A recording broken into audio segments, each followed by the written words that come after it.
In the current era where people are always chasing and craving for perfection, people with disabilities are often forgotten and overshadowed by people who are perfectly able. The reason behind this is because people's perception of disabled people is that they look at them as this group or individuals who are incapable of doing daily work and are less capable than the perfectly able people. Society has harbored a harmful view of those with disabilities. Many able people often subject themselves to a different type of disease-driven mindset, reducing those with disabilities to nothing more than their perceived disease. A research done by the British Social Attitudes indicated that nearly 4 in 10 people thought of disabled people as less productive than non-disabled people, and 3/4 of people thought of disabled people as needing to be cared for some or most of the time. This suggests that a degree of benevolent prejudice exists towards disabled people.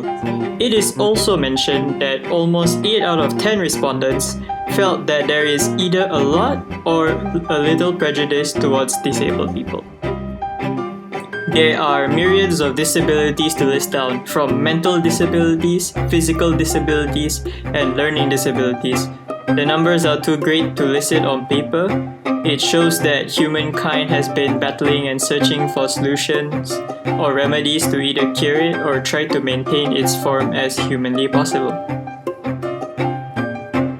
In the media, persons with disabilities are rarely shown and featured. However, when they do, they are frequently being stereotyped and not suitably represented, where they are often viewed as a subject of pity and charity. Other than that, they are also depicted as a heroic individual that has achieved great achievements in order to move the non-disabled people. This type of societal situation has been referred to as the pity/heroism trap by the disability advocates.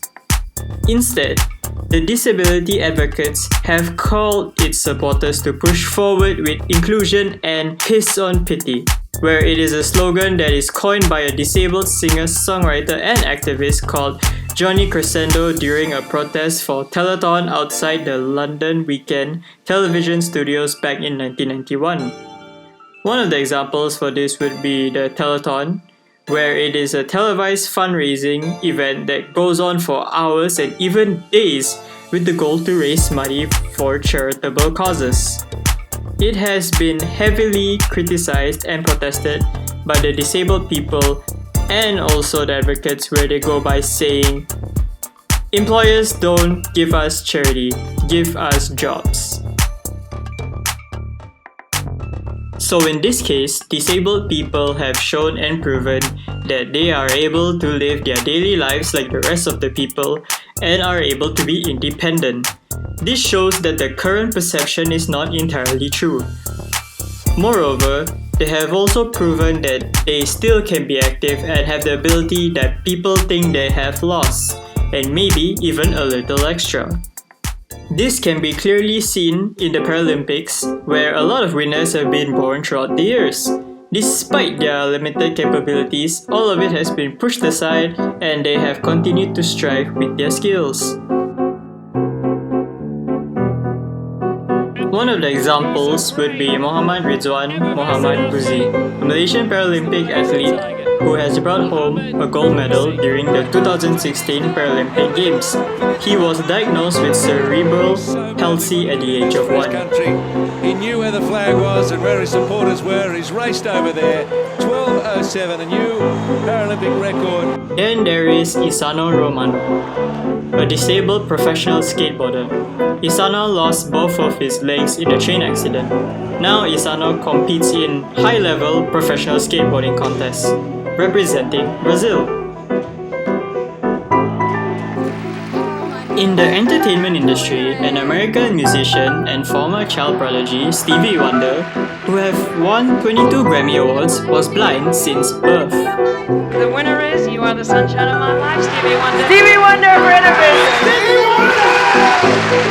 I hope that all of you know that I'm fantastically thankful Often it is not a surprise when the media tries to paint disabled people as some sort of figure for people to feel sorry for, when in fact they have the ability to do things that perfectly able people can do. And maybe they can perform that better in a sense that they do it in their own fashion. Media tends to confirm people's perception on issues, stereotypes, and so on. Thus, the spotlight should be diverted towards an accurate and balanced portrayal of disability instead of making them entirely as a subject of pity and charity.